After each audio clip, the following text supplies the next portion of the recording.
మనందరం ప్రజాస్వామ్యబద్ధంగా ఎన్నుకునే దయచేసి చాలా ఇంపార్టెంట్ సబ్జెక్ట్ సార్. ఈ పుస్తకంలో నిన్న అందరూ మాట్లాడారు, ఈ పుస్తకంలో ఆ ప్రస్తావన లేదు. నిన్న చాలా మంది చాలా రకాలు మాట్లాడారు. దయచేసి ఇంకో 2-3 నిమిషాలు నేను ముగిస్తాను అధ్యక్ష. 2-3 నిమిషాలు అధ్యక్ష. లాస్ట్ పాయింట్ అధ్యక్ష, లాస్ట్ పాయింట్. చాలా మంది ఉన్నారు. అవును, లాస్ట్ పాయింట్ అధ్యక్ష. 15 నిమిషాలు కూడా ఇలా, నాకు 15 నిమిషాలు కూడా ఇలా గంటలో. లాస్ట్ పాయింట్ అధ్యక్ష. అధ్యక్ష లాస్ట్ పాయింట్ మీరు అధ్యక్ష, ఇది అందరూ వినాలి అధ్యక్ష. ఇప్పుడు ప్రజాస్వామ్య వ్యవస్థ, భారత రాజ్యాంగం, వాటి మీద గౌరవం ఉండి అందరం కూడా దాని ద్వారా ఎన్నుకుని సభలకు వచ్చారు అధ్యక్ష. చాలా విచిత్రంగా మాట్లాడుతున్నారు అధ్యక్ష. నిన్న గవర్నర్ స్పీచ్ అయిపోయిన తర్వాత అందరూ బయటకు వచ్చేసి ఏంటంటే ప్రభుత్వం ఒకటి ఉంటుంది అధ్యక్ష, ప్రతిపక్షం ఒకటి ఉంటుంది అధ్యక్ష. ప్రభుత్వం అంటే ఏంటి? అధికారాన్ని వాళ్ళు భాగస్వాములు కావచ్చు, వాళ్ళు కావచ్చు పంచుకొని ప్రజల చేత ఎన్నుకోబడి ప్రభుత్వంలోకి వచ్చారు అధ్యక్ష. ఒక్క నిమిషం ఎన్నుకోబడి వచ్చారు. ప్రతిపక్షం అంటే ఏంటి అధ్యక్ష? పిఎస్సి చైర్మన్ ప్రతిపక్షం వాళ్ళకి ఇచ్చేది భారత రాజ్యాంగం ప్రకారం, ప్రజాస్వామ్యం ప్రకారం సాంప్రదాయం అధ్యక్ష. అధికార ప్రభుత్వానికి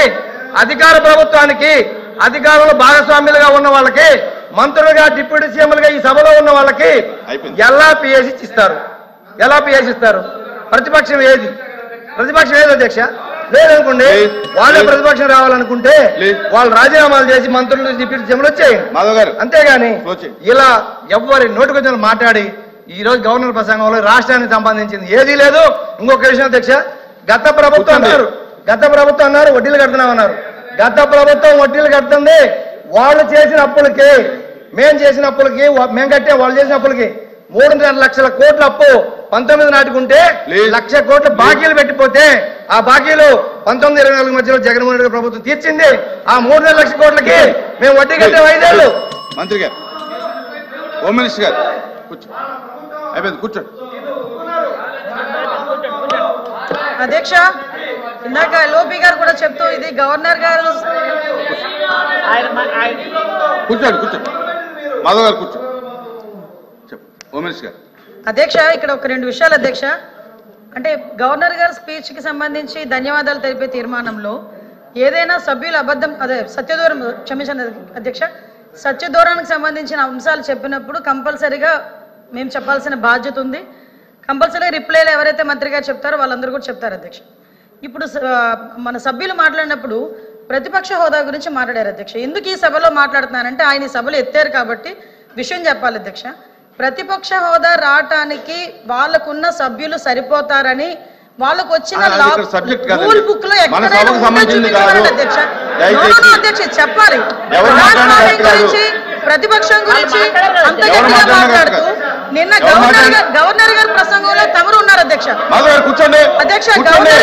గవర్నర్ గారి ప్రసంగంలో తమరు ఉన్నారు. ఒక పక్క మీరు, ఒక పక్క స్పీకర్ గారు, ఒక పక్క గవర్నర్ గారు మాట్లాడుతున్న సందర్భంలో ప్రతిపక్ష హోదా కావాలి అని చెప్పి అడగడం అన్నది ఎంతవరకు సభ్యత అధ్యక్ష? వీళ్ళ సభ్యత సంస్కారాల గురించి మాట్లాడుతున్నారేంటి అధ్యక్ష? ప్రతిపక్ష హోదా అనే విషయం ఈ సభకు సంబంధించింది కాదు. అది ఆయన మాట్లాడారు అధ్యక్ష. ఎవరు మాట్లాడారు చెప్పాలి. ఎవరు మాట్లాడినా కరెక్ట్ కాదు. ప్రజలు ఇవ్వలేదు ఈ రోజు. చంద్రబాబు నాయుడు గారు, పవన్ కళ్యాణ్ గారు, గవర్నర్ గారు ఇచ్చింది కాదు అది. ప్రజలు ఈ రోజు ప్రతిపక్ష హోదా ఇవ్వలేదు. మీరే ఒకనొక సందర్భంలో అధికారంలో ఉండేటప్పుడు అటు నుంచి తీసుకుంటే ప్రతిపక్ష హోదా పోతుంది, చంద్రబాబు నాయుడు గారు పోతుందని మాట్లాడారు. మరి ఆ రోజు రూల్ అండ్ రెగ్యులేషన్స్ తెలియదా? ఆ రోజు సత్యబాబు గారు పెద్ద ఆయన సభలో ఉన్నారు అధ్యక్ష. అర్థం చేసుకోవాలి అధ్యక్ష. ఎక్కడ పడితే అక్కడ ఇలా గురించి మాట్లాడితే మేము మాట్లాడతాం.